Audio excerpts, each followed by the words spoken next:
Bismillahirrahmanirrahim. Assalamualaikum warahmatullahi wabarakatuh. Waalaikumsalam.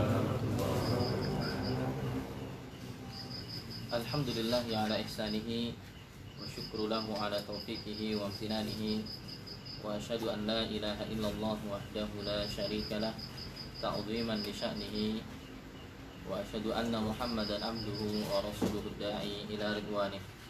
Allahumma salli wa sallim ala abdika Muhammadin wa ala alihi wa sahbihi wa ikhwani amma ba'du.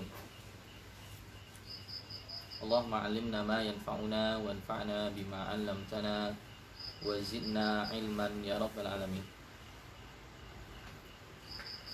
Jamaah sekalian yang dimuliakan oleh Allah Subhanahu wa taala, Bapak-bapak sekalian yang saya hormati, teman-teman sekalian, saudara-saudara kaum muslimin, yang semoga Allah senantiasa memberikan taufiknya kepada kita semua, juga kepada Bapak Anto dan keluarga sebagai Shahibul Bait yang telah memberikan kesempatan dan waktu untuk kita bisa duduk bersama bermajelis ilmu mengaji pada kesempatan di malam hari ini, di malam Ahad ya, di mana mungkin sebagian manusia menghabiskan waktunya di malam Ahad untuk hal yang sia-sia, atau yang muda-muda mungkin yang punya pacar pada pacaran ya.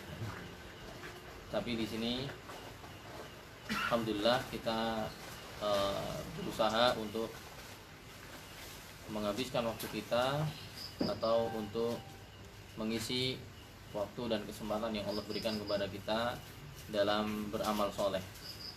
Semoga amal kebaikan, amal soleh, segala bentuk ibadah yang dilakukan oleh teman-teman sekalian, bapak sekalian, kelak bisa menjadi pemberat timbangan amal kebaikan kita semua di hari kiamat. Pada kesempatan kali ini adalah kajian perdana ya, kajian perdana yang hitungannya nanti akan berarti sebulan sekali, yang nanti kajiannya sebenarnya dibuat 2 pekan sekali, cuman tuan rumahnya nanti berbeda ya. Pada malam Ahad pekan ini di di rumahnya Bapak Anto, kemudian nanti 2 pekan setelahnya di rumah yang lain ya, masih teman-teman juga, nanti di rumahnya Bapak Wempi atau Mas Wempi dengan membahas kitab yang sama. Tapi untuk jatah di sini jadi hitungannya adalah 1 bulan sekali, 1 bulan sekali. Pembahasan apa yang kita angkat? Tema yang akan kita angkat, yang akan kita ulas adalah kita akan membahas tentang kaidah-kaidah bagaimana kita mengetahui tentang transaksi riba ya, kaidah-kaidah untuk memahami transaksi riba yang akan kita bawakan dari artikel yang ditulis oleh Profesor Dr. Khalid Ibn Ali Al-Musyaikih. Profesor Dr. Khalid Ibn Ali Al-Musyaikih hafizullah taala, dosen guru besar di Jami'atul Qasim di Universitas Al-Qasim di Buraidah di Kerajaan Saudi Arabia, yang mana artikelnya juga sudah diterjemahkan. Jadi kalau bagi teman-teman yang ingin melihat terjemahannya, sudah saya share ke Pak Anto, atau di searching aja di Google ya, di Google di searching 20 kaidah memahami riba, 20 kaidah memahami riba. Nanti di internet akan dimunculkan di websitenya pengusahamuslim.com ya, pengusahamuslim.com, 20 kaidah memahami riba. Oke, teman-teman sekalian yang dimuliakan oleh Allah Subhanahu wa taala, ya, kita tahu ya, agama kita, agama Islam adalah agama yang syamil, yang kamil, yang sempurna dan mencakup seluruh aspek kehidupan manusia. Mengatur apa saja, kehidupan berumah tangga, kehidupan ekonomi, bernegara dan yang lainnya, semua diatur dalam agama kita. Salah satu yang diatur adalah berkenaan dengan fikih muamalat, atau berkenaan dengan hubungan transaksi, interaksi sesama manusia. Transaksi-transaksi yang dilakukan, jual beli, persewaan dan seterusnya, itu semua ada aturannya dalam agama kita. Dan tentunya kita sebagai seorang muslim itu dituntut untuk bertransaksi, untuk menghasilkan uang, untuk mencari rezeki dengan jalan yang halal. Karena dengan jalan yang halal tadi, hasil yang akan kita konsumsi itu baik, thayyib, dan penuh keberkahan. Namun jika ternyata seseorang ya mempunyai mata pencaharian atau mempunyai usaha atau mempunyai pekerjaan, tapi ternyata di situ mengandung hal-hal yang dilarang syariat, tentunya pertama dia berdosa. Kedua, hasil yang dihasilkan tentunya menjadi hal yang haram ya, dan tentunya tidak berkah. Nah, dalam syariat kita ada beberapa transaksi yang diharamkan yang dijelaskan oleh Nabi kita Muhammad SAW. Di antaranya karena sebab gharar. Karena sebab gharar. Gharar itu adalah al-bai'ul majhulah. Al-bai'ul majhulatul akibah. Transaksi jual beli yang hasil akhirnya tidak diketahui siapa yang untung, siapa yang rugi. Ya. Jadi yang untung tidak diketahui, yang rugi tidak diketahui. Seperti gambling ya, seperti orang berjudi itu dalam akad-akad permainan, perlombaan. Tapi kalau gharar itu adalah perjudian tapi dalam akad jual beli, transaksi. Ini dilarang. Kemudian nanti juga sesuatu bisa terlarang itu karena tadlis, karena pemalsuan. Orang bertransaksi jual beli tapi ada barang yang dipalsukan, tidak sesuai aslinya. Ada juga nanti orang jual beli diharamkan karena ghish. Kalau tadi pemalsuan ini karena penipuan ya. Biasanya kadang ada orang jualan buah, jualan barang yang ditata, yang di atas yang baik-baik, kemudian yang di bawah yang jelek-jelek. Yang atas kelihatannya bagus, baik, kemudian orang beli buah itu, kadang kemudian udah bayar, diambilkan buahnya yang tidak baik. Nah, dulu Nabi SAW pernah mendapati demikian dari kalangan sahabatnya. Nabi pernah datang di satu orang yang menjual satu barang dagangan, kemudian dilihat di atasnya bagus, kemudian tangannya Nabi dimasukkan ke barang dagangan itu. Ternyata yang di dalam basah, alias sudah semi mau membusuk. Kemudian ditanya sama Nabi, kenapa kamu tidak menampakkan yang tidak baik, kenapa tidak jujur ya. Yang bawah tidak bagus, yang atas ditaruh yang bagus. Nabi kemudian mengatakan, man ghasyana falaysa minna. Barang siapa yang menipu ya, maka bukan termasuk dari golongan kami. Nabi mengatakan demikian. Ada juga nanti larangan jual beli karena najas ya, jual beli najas namanya. Jual beli najas itu adalah ada orang-orang yang nanti seakan-akan membeli barang tersebut ya, seakan-akan ingin membeli barang tapi sejatinya nggak ingin membeli. Dia seakan-akan menawar tapi sejatinya nggak ingin beli. Tujuannya apa? Tujuannya agar harga barang tadi naik ya. Tujuannya agar harga barang tadi naik, kemudian ada orang lain yang membeli. Gambarannya seperti ini. Dulu kalau pas saya kecil itu sering saya dapati ketika di pasar hewan Ngasem dulu. Zaman dulu di Ngasem. Jadi ada orang yang jualan burung ya. Yang jualan ini punya teman.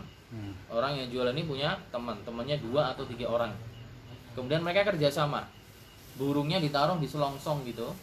Apa burung gelatik atau burung kacer atau yang lain, pokoknya burung yang berkicau gitu. Nah, kemudian orang ini menjajakan barang dagangannya. Kemudian temannya tadi seakan-akan berlagak seperti orang lain. Kemudian tanya, "Mas, mana opo? Regane piro? Unine apik apa ora?" Ya udah, ini bagus burungnya, ciri-cirinya demikian, harganya sekian. Kemudian dia nawar. Ya, nawar burungnya harganya sekian, ditawar 300.000. Wah, nek 300 ora oleh. Yo ditambahi sithik, Mas. Ya, yang lain datang nawar. Padahal sejatinya orang yang nawar tadi tidak ingin niat membeli. Cuman mengesankan seakan-akan barang ini dibutuhkan sehingga punya harga. Akhirnya datang orang yang konsumennya membeli. Nah, ini dibeli dengan harga 300.000 sekian misalnya. Nah, padahal harganya sejatinya tidak demikian. Mungkin di bawah 300, 200 atau mungkin kurang dari itu atau lebih sedikit dari itu. Tapi gara-gara ada orang yang pura-pura tadi membeli, ya, maka harganya jadi naik. Yang mana ternyata harga pasar sebenarnya nggak demikian. Nah, ini namanya jual beli najas. yaitu orang-orang yang menipu, ya, kerjasama, itu juga terlarang. Atau yang akan kita bahas ini, ya, atau yang akan kita bahas yaitu transaksi yang mengandung akad riba. Teman-teman sekalian yang dimuliakan oleh Allah Subhanahu wa taala, dalam pembahasan riba sebenarnya ada dua tema, ya. Riba itu nanti masuk dalam transaksi utang piutang, ya, dalam transaksi utang piutang. Itu nanti pembahasannya namanya riba duyun. Itu riba yang ada dalam utang piutang. Mudahnya orang utang 1 juta, kemudian nanti dia 1.200.000. Entah dipersyaratkan dari awal atau tidak dipersyaratkan. Dipersyaratkan dari awal, misalnya kamu utang 1 juta nanti bayar 1.200.000 ya. Iya, sepakat. Atau tidak dipersyaratkan dari awal. Dari awal utang 1 juta, bayar 1 juta. Tapi gara-gara pas jatuh tempo kemudian belum bisa bayar, kemudian dikasih tempo. Tak kasih tempo pembayaran 1 minggu lagi. Tapi gara-gara saya kasih pengunduran waktu pembayaran, kamu besok harus tambah sekian. Tapi itu tidak dipersyaratkan dari awal. Nah, riba yang seperti ini namanya riba duyun. Riba yang berjalan dalam akad utang piutang. Yang kedua adalah riba al-buyu'. Riba al-buyu' adalah riba yang ada yang muncul dalam transaksi jual beli atau transaksi tukar menukar barang. Barang satu ditukar dengan yang lainnya, ya, ditukar, kemudian ada kelebihan atau ada pengakhiran, itu nanti namanya riba. Ya, kalau dalam riba dalam akad jual beli itu namanya, ya, az-ziyadah. Az-ziyadah au an-nasa fi tabadulil amwalir ribawiyah. Itu tambahan atau pengakhiran yang ada dalam transaksi harta-harta ribawi. Nah, harta-harta atau benda-benda ribawi itu apa saja nanti kita akan sebutkan. Ya, nanti disebutkan oleh Nabi SAW dalam hadis. Oke. Disebutkan oleh Allah SWT. Bahasan riba itu ada dua. Ada riba dalam masalah utang piutang, ada riba dalam masalah jual beli. Tapi khusus, ya, artikel yang akan kita bahas ini adalah membahas tentang riba dalam transaksi jual, dalam transaksi pertukaran barang. Mas, riba itu halal atau haram? Semua ulama sepakat itu hukumnya haram. Dalilnya apa? Dalilnya banyak sekali, ya. Dalilnya banyak sekali. Dalam Al-Qur'an surah Al-Baqarah Allah Subhanahu wa taala berfirman, "Alladzina ya'kuluna riba kalladzi yatakhabbathu asyaitanu minal mas." Allah berfirman, "Alladzina ya'kuluna riba," orang-orang yang mengkonsumsi harta dari ribawi. Ya. Kalladzi yatakhabbathu asyaitanu minal mas. Nanti dia di yaumil qiyamah akan dibangkitkan, ya, dibangkitkan di yaumil qiyamah dalam kondisi sempoyongan seperti orang kerasukan setan. Ancaman yang pertama. Ancaman yang kedua, Allah mengatakan, ya, "Wadharu ma baqiya minar riba in kuntum mu'minin." Tinggalkanlah, ya, sisa-sisa dari transaksi riba jika kalian benar-benar orang-orang yang beriman. Wa in lam taf'alu fa'dhanu biharbim minallahi wa rasulih. Kalau kalian tidak meninggalkan itu, maka izinkanlah Allah dan Rasulnya mengumumkan perang bagi orang-orang yang mengkonsumsi harta ribawi. Ayat yang lain Allah mengatakan, "Wala ta'kulu riba ad'afan mudha'afah." Jangan kalian memakan harta riba berlipat-lipat ganda. Dalam ayat yang lain Allah mengatakan, "Wa ahallallahu al-bai'a wa harrama riba." Allah menghalalkan jual beli, tapi Allah mengharamkan riba. Yang dihalalkan jual beli, yang diharamkan adalah riba. Dalam hadis juga disebutkan sahabat mengatakan, "La'ana Rasulullah sallallahu alaihi wasallam akila riba wa mukilahu wa katibahu wa syahidaihi kulluhum sawa." Nabi SAW mengatakan, sahabat mengatakan bahwa Rasulullah SAW melaknat pemakan harta riba. Rasul melaknat pemakan harta riba. yang memberikan harta riba itu, alias ya orang yang terzolimi tapi dia ridho terjadinya transaksi riba tadi, dia juga terlaknat. Rasul melaknat yang makan, yang ngasih makan, kemudian apa? Wa katibahu, yang menulis, ya, tellernya, wa syahidaihi, dan juga yang menjadi saksi, dua orang yang menjadi saksi transaksi tersebut. Kata sahabat tadi, kulluhum sawa, semuanya sama dalam level laknat, alias semuanya terlaknat. Kenapa? Karena mereka saling ta'awun dan saling tolong menolong dalam terlaksananya transaksi yang terlarang ini. Dan masih banyak yang lain, ya, dan masih banyak yang lain. Intinya ulama sepakat, ya, bahwa yang model demikian atau praktek-praktek ribawi ini dilarang dalam agama. Baik, kita langsung masuk ke pembahasan.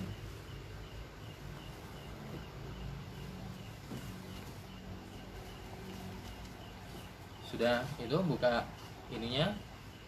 Bagi yang bawa HP, monggo cari di Google, ya, 20 kaidah riba. 20 kaidah memahami riba. Nanti di pengusaha muslim, ya. 20 kaidah memahami riba. Baik, saya akan bacakan, ya, di sini, tapi saya versi Arabnya. Qabla an nubayyina dhawabitar riba la budda an nafham mas'alah muhimmah. Sebelum kita menjelaskan kaidah-kaidah berkenaan dengan riba, maka harus kita memahami permasalahan yang penting. Mahiyal amwalur ribawiyah. Permasalahan pentingnya apa? Kita harus mengenal apa sih harta-harta ribawi itu, ya. Apa yang sebenarnya dimaksud dengan barang-barang ribawi. Karena tadi kita membahas yang kedua, ya, jenis riba yang transaksi, pertukaran barang. Pertukaran barang ini dengan barang ini terjadi riba. Kita harus tahu dulu barang model yang seperti apa yang nanti mengandung riba, atau yang dengannya nanti bisa berpotensi terjadi transaksi riba. Nah, di situ dikatakan harta-harta atau barang-barang ribawi telah ditegaskan oleh Nabi SAW, ya, sebagiannya, dan para ulama juga ditambahkan oleh para ulama karena ada kesamaan ilat. Ilat di sini maksudnya nanti dikiaskan, dianalogikan. Jadi barang-barang ribawi itu disebutkan dalam hadis itu terbatas. Ada sekitar 6 barang. Cuman apakah kemudian barang ribawi itu cuman 6 itu saja, ataukah bisa dianalogikan dengan itu sehingga ada barang-barang yang lain, ya. Disebutkan di situ barang-barang ribawi misalnya emas, perak, gandum halus, ya, albur, gandum halus, albur, kemudian gandum kasar, asyair, kurma, garam. Di sini ditambahkan anggur, ya. Tapi dalam hadis disebutkan 6. Dalam hadis Nabi SAW mengatakan adz-dzahabu bidz-dzahabi wal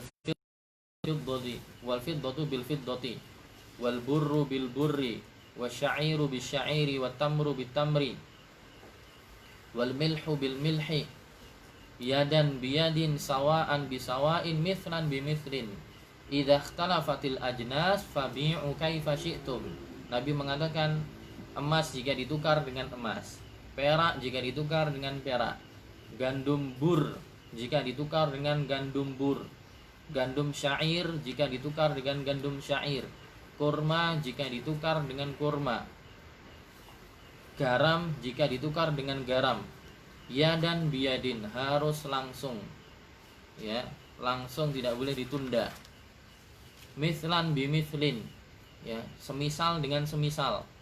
Sawaan bisawain, sama dengan sama, maksudnya ukurannya. Jadi kalau dia ditukar dengan sesama jenisnya, emas dengan emas, perak dengan perak, gandum bur dengan gandum bur, ya, gandum syair dengan gandum syair, garam dengan garam, itu nanti, ya, dalam penukarannya harus langsung, harus sama, ya, tidak boleh ditunda. Idza ikhtalafatil ajnas fabi'u kaifa syi'tum. Kalau nanti yang ditukar itu nanti berbeda jenisnya, maka boleh silahkan juallah sesuai kehendak kalian. Berbeda jenisnya itu gimana? Kalau tadi kan emas dengan emas, berarti kalau emas dengan perak kan beda aja jenis. Tadi gandum dengan gandum syair dengan gandum syair, berarti kalau gandum ditukar dengan emas, gandum ditukar dengan perak, gandum ditukar dengan kurma, beda jenis, maka boleh ditukarkan atau dijualkan sesuai kehendak kita. Dan nanti kita akan paham kaidahnya, akan dibahas. Tapi intinya poin pertama yang harus kita pahami, ya, poin pertama yang harus kita pahami adalah apa? Adalah bahwa dalam hadis ini Nabi Shallallahu Alaihi Wasallam menjelaskan ada barang-barang yang di situ jika ditukar dengan yang sejenisnya itu bisa mengandung akad riba, bisa berpotensi mengandung akad riba. Jika ada sesuatu yang keliru nanti. Apa tadi? 6 tadi, emas, perak, gandum syair, gandum bur, kurma, garam. Ya, diingat-ingat nggih niku.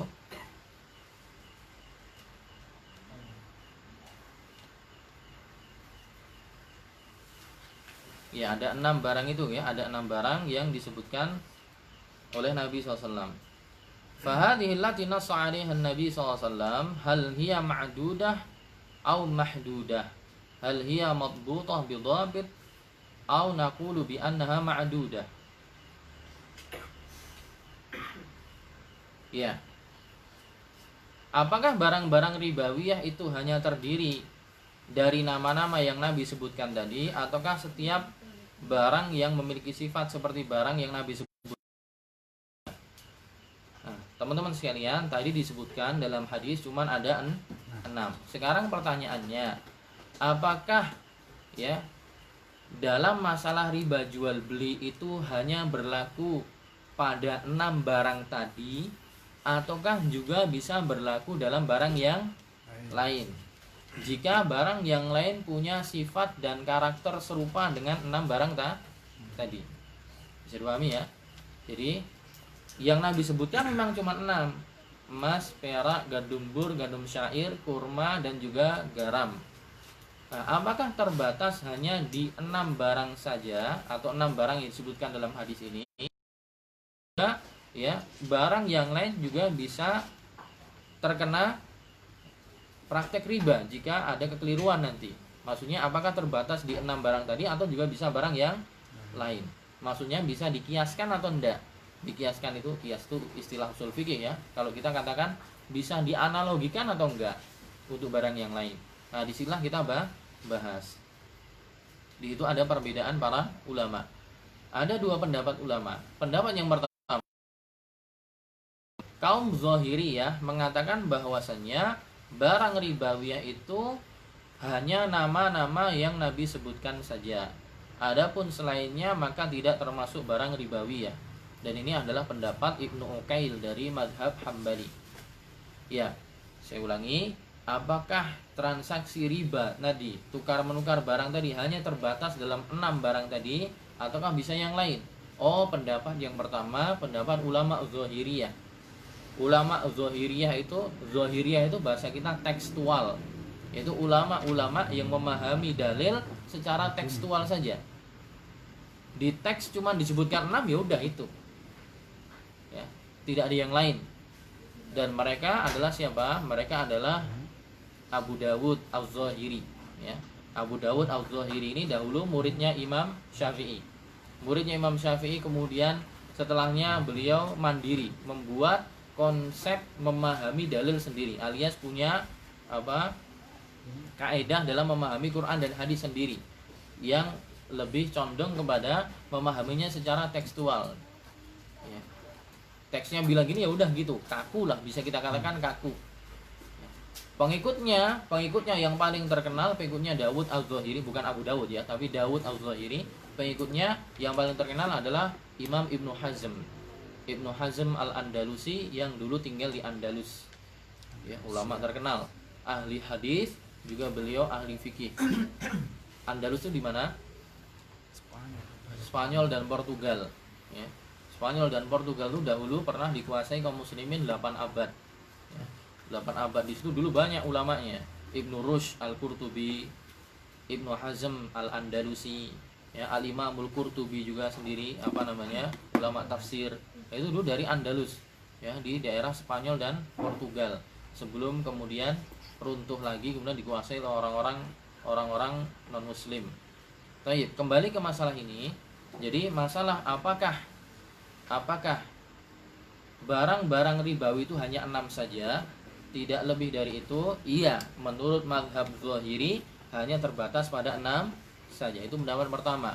Pendapat kedua, bahwasannya barang-barang ribawi itu tidak hanya terbatas pada barang-barang yang disebutkan Nabi saja. Berarti tidak cuma 6 tadi, tidak cuma emas, perak, tidak cuma kurma, gandum bur, gandum syair dan garam, tapi namun juga mencakup setiap barang yang memiliki kesamaan sifat dengan barang-barang yang disebutkan Nabi. Jadi ada barang-barang yang lain yang punya kesamaan sifat, yang punya kesamaan illah nanti. Illah itu sebab, ya, sebab. Nah, itu nanti pembahasannya dalam ilmu usul fikih, yaitu ada kesamaan sebab, ada kesamaan sifat dengan barang yang disebutkan Nabi, maka itu nanti juga bisa, ya, terjadi di situ transaksi ribawi.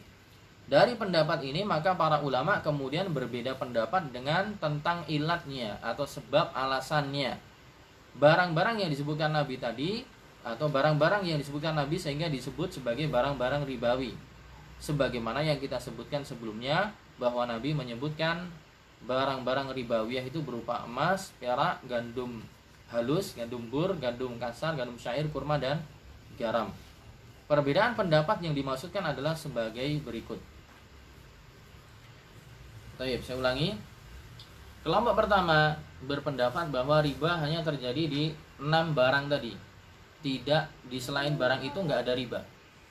Pendapat yang kedua bahwa transaksi ribawi dalam tukar menukar barang tidak hanya terbatas dalam 6 barang tadi. Tidak hanya terbatas dalam emas, perak, gandum bur, gandum syair, kurma dan garam. Tapi juga bisa di barang-barang yang lain yang punya sifat dan karakter serupa atau juga punya ilat yang sama. Ilat itu apa? Itu kan disebutkan ada ilat. Ilat itu adalah sebab yang dikaitkan dengannya hukum, ya. Sebab yang dikaitkan dengannya hukum. Kalau ada sebab ini maka hukumnya juga ada. Saya kasih contoh, ya. Di masa sekarang, ya, ada hal-hal yang memabukkan selain khamr, gitu kan? Ada entah pil koplo, entah ganja, entah apalagi yang lain, lemfox, dan yang lainnya. Nah, itu gimana kita kalau misalnya menghukumi ada orang pakai sabu-sabu, dosa enggak? Sampai pakai sabu-sabu sampai mabok, ya, sampai fly, haram enggak itu? Di mana kita bisa tahu bahwa itu haram? Dalilnya apa kalau ditanya? Apa dalilnya, Pak? Di Quran ada enggak? Allah nyebutin diharamkan sabu-sabu, diharamkan ganja. Dalam hadis ada enggak? Opium, ya, ada enggak? Enggak ada. Dalam Quran, dalam hadis enggak ada disebutkan ada pil koplo dan yang lain, enggak ada. Cuman bagaimana kita bisa tahu kenapa hukumnya juga haram? Nanti pakai namanya kias, ya. Dalam ilmu usul fikih itu sumber dalil dalam Islam untuk kita bisa hukum suatu permasalahan. Pertama memang benar dengan Quran, kedua dengan hadis, ya. Ketiga dengan ijma'. Ijma' itu konsensus ulama. Ulama semua sepakat ini hukumnya haram, maka itu haram. Ulama sepakat ini hukumnya halal, maka itu halal. Jika semua ulama sepakat, namanya ijma'. Nah, yang keempat adalah dengan kias, yaitu dengan analogi, yaitu menyamakan perkara yang sekarang ada dengan yang dulu ada. Ya, kias itu namanya ilhaqu bi aslin li'illatin jami'atin bainahuma. Kias itu adalah menyandingkan cabang masalah dengan pokok masalah yang sudah ada hukumnya karena dua-duanya punya sebab yang mengikat sehingga mengambil hukum yang sama. Maka kita katakan, kenapa pil koplo mengkonsumsi hukumnya haram, ya, kemudian ngelem juga haram, kemudian nyabu juga haram. Dalilnya apa? Dikiaskan, dianalogikan dengan khamr. Dianalogikan dengan khamr. Kenapa dianalogikan dengan khamr, disamakan dengan khamr? Karena ada sebab yang mengikat keduanya, sama-sama apa? Sama-sama menghilangkan akal. Yang para ulama memberi namanya iskar. Ya, makanya dalam hadis Nabi SAW mengatakan kullu muskirin khamrun wa kullu khamrin haram. Setiap yang memabukkan, menghilangkan akal, maka dia masuk kategori khamr. Ya. Nah, tapi poin yang pengen saya sampaikan adalah ini ya namanya metode kias, yaitu apa? Mencari hukum perkara yang baru di zaman sekarang yang zaman Nabi nggak ada. Tapi ternyata di zaman sekarang itu punya kesamaan yang sama dengan yang ada di zaman Nabi. Contoh yang lain nanti dalam masalah zakat juga. Bagaimana hukumnya jenengan zakat dengan beras? Zakat fitr. Akhir Ramadan mau zakat kan, ngeluarin beras. Mana dalilnya Nabi zakat dengan beras? Ada enggak? Di Quran ada enggak? Di hadis ada enggak? Tidak ada. Nabi SAW zakatnya enggak pakai beras. Beliau pakai kurma. Kalau enggak pakai akid kok. Susu kering. Kalau enggak pakai zabib. Kismis. Kalau enggak pakai gandum. Nabi nggak pernah zakat pakai beras. Terus kenapa kita boleh zakat pakai beras? Oh, karena ada kesamaan beras dengan gandum di zaman Nabi, beras dengan kurma di zaman Nabi, sama-sama keduanya adalah makanan pokok. Ya, makanan pokok yang dikonsumsi. Ya. Nah, kesamaan sama-sama makanan pokok inilah yang namanya illah, yaitu sebab yang menggabungkan antara perkara yang baru dengan perkara yang lama sehingga mereka bisa mengambil hukum yang sama. Ya. Dan contoh yang lain, satu contoh misalnya dalam masalah nanti pembahasan perlombaan ya. Perlombaan dalam Islam yang dibolehkan ada hadiah cuma 3. Nabi SAW mengatakan la sabaqa illa fi naslin au khuffin. Tidak boleh ada perlombaan yang ada hadiah diambil dari perlombaan itu kecuali dalam 3 perkara. Dalam memanah, dalam balap kuda, dan juga dalam balap onta. Cuma 3 itu. Ya, Nabi mengatakan la sabaqa illa. Semuanya kemudian dikecualikan cuma 3. Nah, tapi Ibnu Taimiyah rahimahullah taala mengatakan boleh ada hadiah yang diambil dalam satu perlombaan jika apa? Jika perlombaan yang ini juga mengandung makna yang sama dengan 3 perlombaan tadi. Para ulama mengatakan 3 perlombaan yang boleh diambil hadiahnya, balap kuda, balap unta, juga memanah, ini semua maknanya adalah perlombaan-perlombaan yang menguatkan kaum muslimin, yang memuliakan Islam, yang dengannya jika orang terbiasa ternyata ada peperangan dengan orang-orang kafir, umat Islam siap karena sudah terbiasa manah, terbiasa balap kuda, terbiasa onta mengendarai itu ya. Maka kata Ibnu Taimiyah boleh lomba-lomba yang lain yang maknanya serupa, maknanya sama-sama memuliakan agama, mengagungkan agama, maka boleh. Maka kemudian diambil kesimpulan boleh mengambil hadiah dalam lomba hafalan hadis, boleh mengambil hadiah dalam lomba hafalan Quran. Kenapa? Sama-sama ini juga punya andil dalam masalah jihad dan memuliakan agama. Poinnya adalah teman-teman sekalian bahwa ada metode dalam agama, dalam disiplin ilmu usul fikih untuk menggali hukum namanya kias. Itu mencari hukum perkara yang baru yang tidak ada dalil atau nasnya, tapi disamakan dengan perkara yang sudah ada di masa lampau. Kembali masalah harta riba tadi, ya, harta riba tadi, Zahiriyah mengatakan cuman terbatas di 6, ya, cuman terbatas di 6 barang. Kelompok kedua mengatakan bahwa barang-barang ribawi itu tidak hanya 6 saja, tapi juga ada barang-barang yang lain yang bisa ya tercebur dalam transaksi riba. Jika apa? Jika ilahnya sama. Ilah itu apa tadi? Sebab keberadaan hukum. Ya, sebab keberadaan hukum. Tadi pil koplo kenapa haram? Karena sebabnya apa? Sama-sama menghilangkan akal, memabukkan.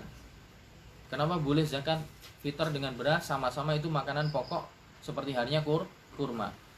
Nah, ilahnya inilah yang nanti dicari oleh para ulama. Cuma nanti ulama akhirnya berbeda pendapat tentang ilah atau makna yang terkandung di 6 barang tadi.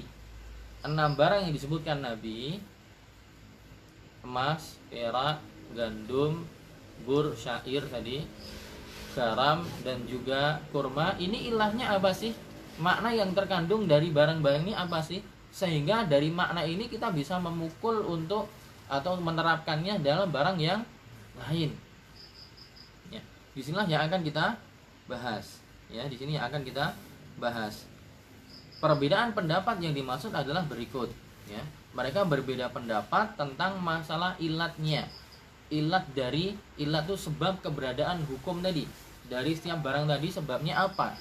Nah, dilihat di sini teman-teman bisa lihat, Bapak sekalian bisa melihat bagi yang bawa HP membuka websitenya.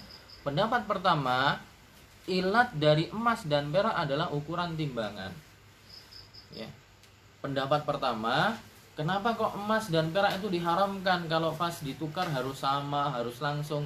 Oh, makna yang terkandung adalah karena emas dan perak itu ditimbang. Makna emas dan perak itu ditimbang. Maka konsekuensinya gimana? Nah, adapun barang-barang selain yang 4 bahwa ilat dari emas dan perak adalah ukuran timbangan. Adapun barang-barang selainnya yang 4, barang-barang yang lain, berarti selain emas dan perak, yang gandum, yang kurma, yang ini yang garam, ilatnya adalah takaran. Emas dan perak timbangan, barang-barang makanan tadi ilatnya adalah takaran. Ini adalah pendapat Abu Hanifah dan Imam Ahmad. Maka atas dasar pendapat ini, maka hukum riba berlaku pada setiap barang-barang yang dapat ditimbang, baik itu makanan atau selainnya, dan setiap barang-barang yang dapat ditakar, baik itu makanan dan selainnya. Atas dasar pendapat ini pula hukum riba berlaku pada besi. Nah, karena ulama kelompok pertama ini menganggap makna yang terkandung dari pengharaman emas dan perak itu karena mereka ditimbang, berarti nanti setiap barang yang ditimbang berarti bisa kena riba. Ini kita baru nyebutin perselisihan ulama dulu ya, belum mencari pendapat yang paling kuat ya. Baru menyebutkan bahwa mereka masih berselisih pendapat. Berarti apa saja yang bisa ditimbang berarti nanti harus sama. Berarti jenengan kalau ijol-ijolan paku berarti kudu podo timbangannya. Paku rong on harus dengan paku 2 on. Nggak boleh lebih. Kalau lebih berarti apa? Riba. Riba apa? Riba besi. Nah, konsekuensinya gitu ya. Yang ditimbang lagi apa? Orang ditimbang. Kardus, kertas. Ya, itu kalau itu hitungannya biji ya.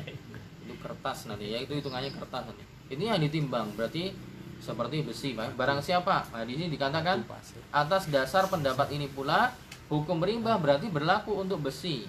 Barang siapa yang menukar besi dengan besi haruslah seukuran, harus sama ukurannya dan tunai.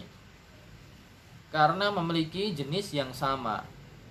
Ya, nanti akan dijelaskan dalam kaidah bahwa apabila barang yang ditukar itu adalah barang yang sejenis maka haruslah seukuran dan tunai. Itu nanti akan dijelaskan di kaidahnya.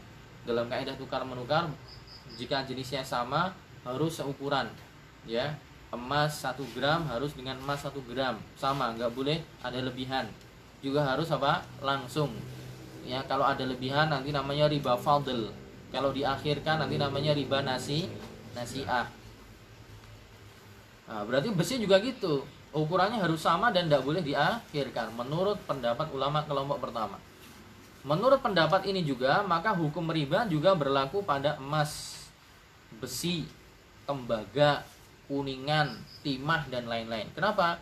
Karena tembaga, timah, kuningan dan yang semisalnya dari logam-logam tadi dia ditimbang, ya. Jadi disamakan dengan emas dan perak yang ditimbang, berarti ya mereka ada memungkinkan untuk ada riba yang terjadi di dalamnya. Begitu pula berlaku pada barang-barang yang lain yang dapat ditimbang seperti kain sutra, ya, kain wool, kapas dan yang lainnya itu ditimbang juga. Berarti kalau tukar kapas dengan kapas harus sama ukurannya, timbangannya. Saon dengan saon ya, dan seterusnya.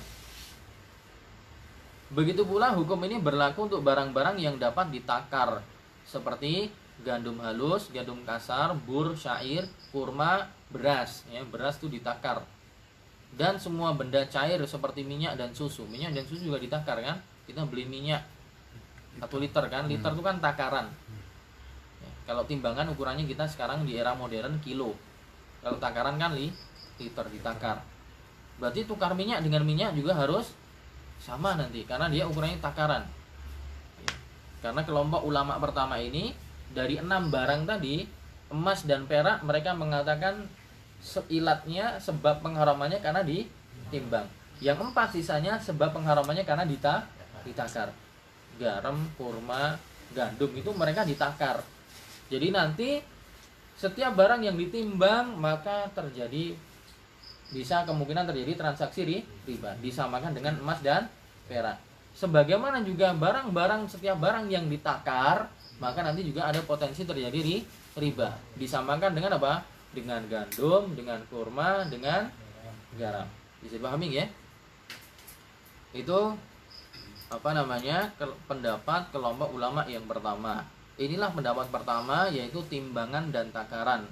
Mereka memaknai ilat atau sebab keberadaan hukum dari 6 barang tadi adalah karena 2 kelompoknya emas dan perak itu karena ditimbang, sisanya karena takaran.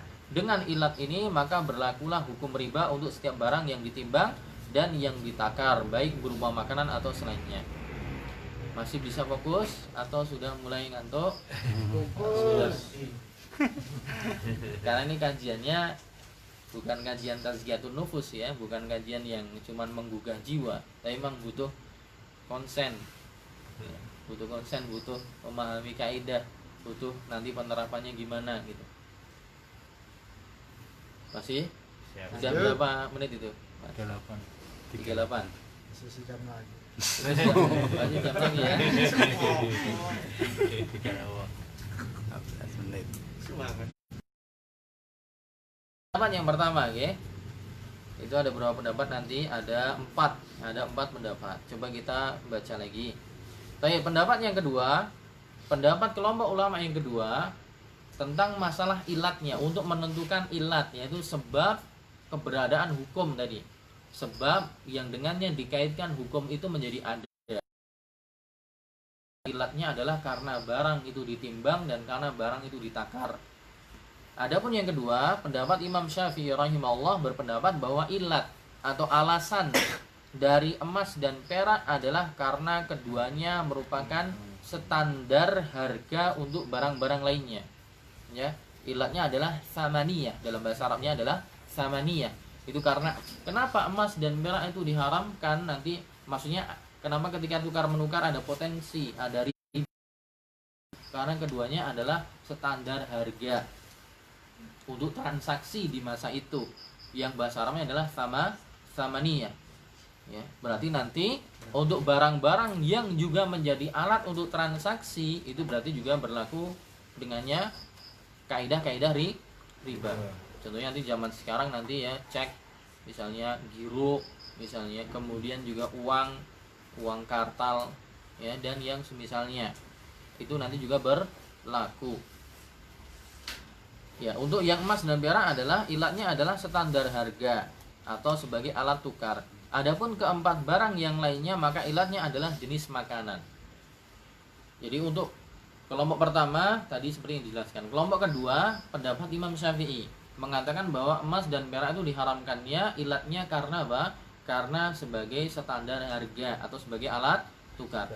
Adapun 4 barang yang sisanya, gandum ya, 2 jenis gandum, kurma dan garam, ilatnya adalah kata Imam Syafi'i karena itu adalah at-tu'am, yaitu sebagai makanan.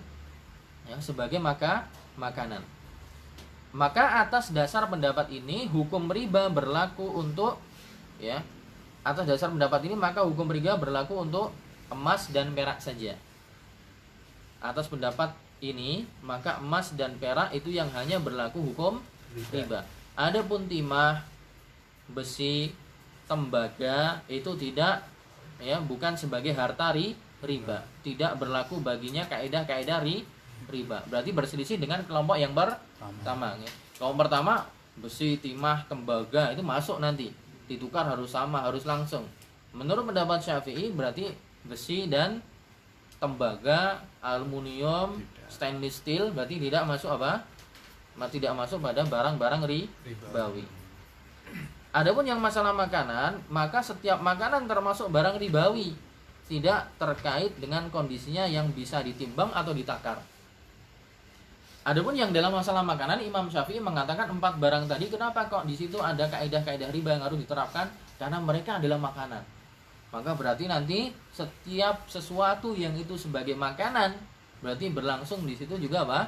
Kemungkinan ada transaksi riba. Ya. Berarti kalau nukar apa? Lemper dengan lemper harus sama.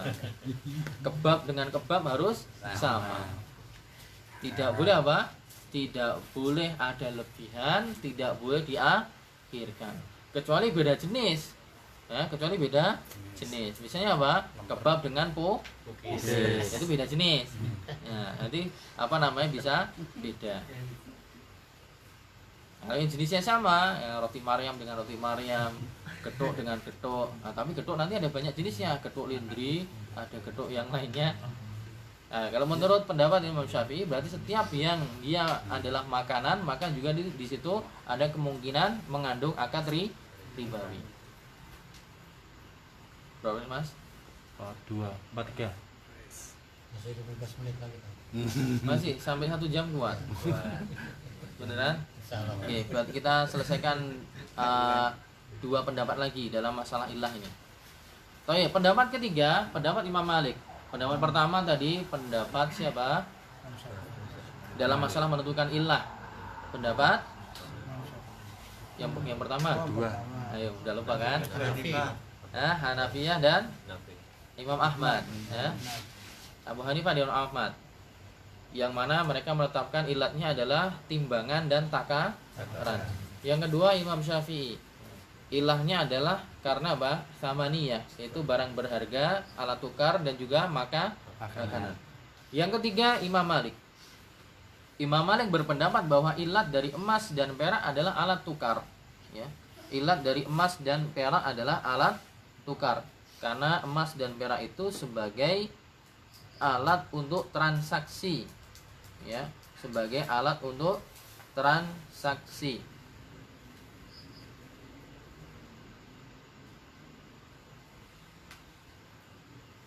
Annal illa fi dhahabi wal fiddah ghalabatu tsamaniyah, yakni anna riba la yatajawazuha. Ya. Jadi ilatnya menurut Imam Malik adalah sebagai alat tukar, alat transaksi. Adapun 4 barang lainnya ilatnya adalah karena barang-barang tersebut merupakan makanan pokok dan makanan yang bisa disimpan lama. Ya. Kalau Imam Malik mengatakan ilatnya dari emas dan perak adalah alat tukar, barang berharga, samaniyah, dan juga sebagai alat transaksi. Adapun 4 barang sisanya, gandum, bur, syair, kurma, dan garam, kata Imam Syafi'i adalah al-iktiyatu wal iddikharu, yaitu makanan yang sebagai makanan pokok dan bisa disimpan lama. Berarti di sini lebih khusus daripada ilah yang disampaikan Imam Syafi'i. Yang disampaikan Imam Syafi'i lebih umum, lebih luas, semua makanan masuk nanti kaidah-kaidah riba. Tapi menurut Imam Malik cuman makanan yang sebagai makanan pokok dan bisa disimpan lama. Beras berarti. Makanan pokok bisa disimpan lama. Sagu makanan pokok dan bisa disimpan lama. Tiwul makanan pokok dan bisa disimpan lama. Jagung makanan pokok dan bisa disimpan lama. Berarti itu saja. Berarti selain yang di Indonesia ya, gambaran di Indonesia. Untuk yang selain itu berarti tidak masuk ya, tidak masuk bakpia dan yang lainnya itu tidak masuk. Itu pendapat yang ketiga ya. Adapun pada barang yang lainnya maka ilatnya adalah barang-barang tersebut merupakan makanan pokok dan makanan simpanan, yaitu makanan sehari-hari dan makanan yang dapat disimpan dalam jangka waktu yang lama. Seperti gandum, maka dia adalah makanan pokok dan biasa disimpan dalam waktu lama. Begitu pula gandum, syair, jagung, jewawut ya, atau kita di sini beras dan yang lain. Jewawut itu ya hampir apa namanya sejenis dengan ini gandum-ganduman. Saya kurang paham juga ya. Baik. Pendapat yang keempat terakhir ya, pendapat yang keempat ini pendapatnya Syekhul Islam Ibnu Taimiyah rahimahullah. Pendapat beliau bahwa ilat dari emas dan perak adalah alat, yaitu barang yang bisa digunakan untuk pembayaran bagi barang yang lainnya. Berarti ini sama dengan yang disebutkan oleh Imam Malik ya, dan juga Imam Syafi'i. Adapun 4 barang yang lainnya ilatnya adalah makanan yang biasa ditakar atau ditimbang. Ya. Makanan yang bisa ditakar dan bisa ditimbang. Itu 4 pendapat. Yang pertama, Abu Hanifah Ahmad mengatakan ilah dari emas dan perak adalah bisa ditimbang. Ilah dari 4 makanan tadi adalah makanan yang ditakar. Yang kedua Syafi'i, ilah dari emas dan perak adalah barang berharga atau juga barang yang bisa dijadikan alat tukar. Adapun makanan yang lain sisanya ya, kenapa ada kaidah riba berjalan di situ? Karena mereka adalah sebagai makanan, maka setiap nanti yang sebagai makanan juga termasuk. Yang ketiga, Imam Malik mengatakan bahwa emas dan perak ilahnya adalah sebagai alat tukar. Adapun yang 4 barang yang makanan ilahnya adalah karena dia makanan pokok dan bisa disimpan lama. Adapun yang keempat, Ibnu Taimiyah mengatakan sama juga dalam masalah emas dan perak adalah sebagai alat tukar, alat transaksi. Adapun untuk yang makanannya karena itu adalah makanan-makanan yang bisa ditimbang atau bisa ditakar. Maka setiap makanan yang bisa ditimbang dan ditakar itu nanti masuk kategori riba. Nah, berarti yang nggak bisa ditimbang dan ditakar, dijualnya bijian, maka tidak tidak terjadi di situ transaksi ribawi. Misalnya jual apa namanya martabak, jual martabak manis atau martabak yang gurih, martabak telur dan yang lainnya. Intinya yang dijual bijian atau dibeli dengan cara bijian, bukan timbangan atau bukan takaran, itu tidak berlaku. Apa? Udah. Taib, nanti ada contohnya ya, tapi mungkin itu kita bacakan di pertemuan yang akan datang. Tapi mungkin itu dulu, kita cukupkan sekian. Semoga bisa dipahami dengan baik. Ya nanti bisa lihat lagi ya, buka internetnya, dibaca ulang biar kita bisa paham. Semoga Allah memberikan taufik kepada kita semua. Terima kasih sudah mau belajar bersama. Semoga Allah memberikan pemahaman kita tentang ilmu agama sehingga kita bisa menghadapi kehidupan dunia ini dengan sebaik mungkin, sesuai arahan ilahi, sesuai arahan syariat dengan baik, mengkonsumsi harta-harta yang halal, menjauhi transaksi-transaksi dan harta-harta yang haram. Semoga kehidupan kita semua diberikan keberkahan oleh Allah Subhanahu wa taala. Ya, mungkin itu dulu kita cukupkan. Subhanakallahumma bihamdika asyhadu an la ilaha illa anta astaghfiruka wa atubu ilaik. Assalamualaikum warahmatullahi wabarakatuh. Waalaikumsalam.